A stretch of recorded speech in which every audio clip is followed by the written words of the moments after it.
नमस्कार मित्रांनो, मी अमोल जाधव स्वागत आहे तुमचे CSC मराठी या यूट्यूब चॅनलवरती। मित्रांनो, खूप सारे कमेंट येत आहेत की सर RT बद्दलची अपडेट द्या, तिसरी फेरी कधी लागणार आहे किंवा चौथी फेरी होणार आहे का, अशा कमेंट्स आपल्याला व्हिडिओवरती येत आहे आणि तुमच्या कमेंटचा मान राखून मी तुमच्यासाठी हा व्हिडिओ आजचा जो आहे तो बनवत आहे। तर सगळ्यात पहिल्यांदा आपण RTच्या साइटवरती आल्याच्या नंतर इथे तुम्ही पाहू शकताय RTE 2024-25 स्टेटस, यावरती क्लिक केल्यानंतर तुमच्या मनातील सर्व प्रश्नांची उत्तरे मिळणार आहेत। तर यावरती तुम्ही जेव्हा क्लिक केल्यानंतर इथे तुम्ही पाहू शकताय सिलेक्ट टाइप, या ठिकाणी आपल्याला select from waiting list first हे आपण इथे सिलेक्ट केलेलं आहे। तर यामध्ये तुम्हाला हे समजेल की इथे RTच्या टोटल किती लिस्ट लागल्या जातात।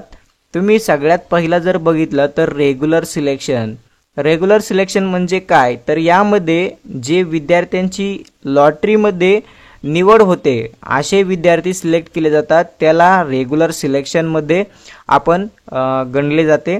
त्यानंतर selection from waiting list first म्हणजेच जेव्हा लॉटरी काढतात त्यावेळेस एक वेटिंग लिस्ट देखील बनवली जाते आणि एक रेग्युलर सिलेक्शन लिस्ट बनवली जाते। आता रेग्युलर सिलेक्शन लिस्ट मधील जे काही विद्यार्थी आहेत किंवा पालक आहेत त्यांचे डॉक्युमेंट क्लिअर नसतील, काही कारणांमुळे त्यांचा प्रवेश नाकारला गेला तर वेटिंग लिस्ट मधील विद्यार्थ्यांना प्रवेश हा दिला जातो। तर त्यासाठी सगळ्यात पहिल्यांदा वेटिंग लिस्ट एक जी काढली जाते यामध्ये 1 ते 5 या विद्यार्थ्यांना प्राधान्य दिलं जातं। वेटिंग लिस्ट मधील 1 ते 5व्या क्रमांकावरील जे विद्यार्थी असतील त्यांना वेटिंग लिस्ट मध्ये प्राधान्य हे दिलं जातं। तर अशा रीतीने तुम्ही पाहू शकताय waiting list 1, waiting list 2, waiting list 3 आणि वेटिंग लिस्ट 4 अशा प्रकारे ह्या 4 फेऱ्या होत असतात। परंतु आतापर्यंत आपण जर बघितलं तर टोटल फेऱ्या किती झालेल्या आहेत हे आपल्याला पाहण्यासाठी RTच्या साइटवरती आल्यानंतर तुम्हाला इथे एक ॲडमिशन शेड्यूल हा एक ऑप्शन आहे, यावरती तुम्ही क्लिक करू शकताय। यावरती क्लिक केल्यानंतर ॲप्लिकेशन राऊंड इथे तुम्हाला हे 1 सिलेक्ट करायचं आहे। त्यानंतर सिलेक्शन लिस्ट या ठिकाणी तुम्ही पाहू शकताय आत्तापर्यंत रेग्युलर सिलेक्शन ही आपली लकी ड्रॉ म्हणतो आपण, तर लकी ड्रॉ हा तुमचा झालेला होता 20/7/2024 रोजी सिलेक्शन लिस्ट लागली होती।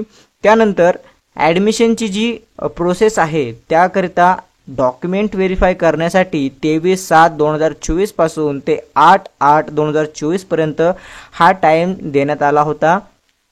आता या टाइममध्ये ज्यांनी डॉक्युमेंट व्हेरीफाय केले आहेत पडताळणी समितीकडे जाऊन सर्व डॉक्युमेंट ज्यांचे क्लिअर असतील त्यांचे ॲडमिशन जे आहे ते कन्फर्म झालेले असणार आहे। त्यानंतर इथे तुम्ही पाहू शकताय सिलेक्शन लिस्ट 1 म्हणजेच वेटिंग लिस्ट आहे। तर यामध्ये तुम्ही जे काही विद्यार्थी आहेत रेग्युलर सिलेक्शनमध्ये म्हणजेच लकी ड्रॉमध्ये ज्यांचा नंबर लागलाय परंतु अपुऱ्या कागदपत्रांमुळे त्यांचा प्रवेश नाकारला गेलाय अशा विद्यार्थ्यांना वेटिंग लिस्टमधून पहिली जी वेटिंग लिस्ट लागलेली आहे त्यामध्ये 1 ते 5 या क्रमाने जे विद्यार्थी असतील त्यांना SMS पाठवून त्यांना ॲडमिशन घेण्यासाठी किंवा डॉक्युमेंट पडताळणी करण्यासाठी पडताळणी समितीकडे येण्यासाठी SMS जे आहेत ते रजिस्टर्ड नंबरवरती पाठवले होते आणि त्या टाइममध्ये त्यांनी ती प्रक्रिया पूर्ण केली असेल, त्यांचे ॲडमिशन कन्फर्म झाले असतील। आणि ज्यांनी यामध्ये देखील ज्या विद्यार्थ्यांचे किंवा ज्या पालकांचे डॉक्युमेंट क्लिअर नसल्यामुळे किंवा अन्य काही कारणांमुळे प्रवेश नाकारले गेले असतील तर ज्या उरलेल्या जागा आहेत त्या जागा भरून काढण्यासाठी जी वेटिंग लिस्ट आहे ती दुसरी वेटिंग लिस्ट काढण्यात आली होती। याची देखील आपण इथे टाइम टेबल पाहू शकताय। तर 5/9/2024 रोजी ही सिलेक्शन लिस्ट आहे ती बनवली होती आणि तुम्हाला जो व्हेरिफिकेशनसाठीचा किंवा ॲडमिशनसाठीचा जो टाइम आहे ते 5/9/2024 पासून ते दिनांक 14/9/2024 पर्यंत हा टाइम जो आहे तो व्हेरिफिकेशनसाठी दिला होता।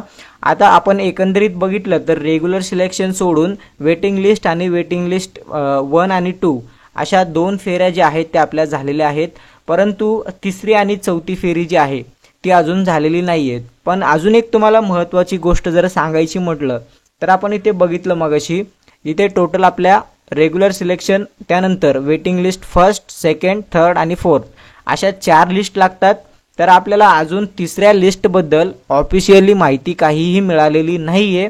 साईडवरती देखील कुठे पब्लिश करण्यात आलेलं नाही आहे. परंतु तुम्ही जर इथे बघितलं तर इथे पहा, admitted in third waiting list selection list, यामध्ये तुम्ही जर बघितलं तर 12 विद्यार्थ्यांचं ॲडमिशन जे आहे ते इथे झालेलं दिसत आहे. परंतु हे 12 ॲडमिशन जे झालेले आहेत यांना SMS किंवा वेबसाईटवरती कुठे पब्लिकेशन का करण्यात आलं नाही, हा एक प्रश्न माझा सर्व पालकांच्या समोर आहे. तुम्हाला काय वाटतं याबद्दल तुम्ही देखील आम्हाला कळवा.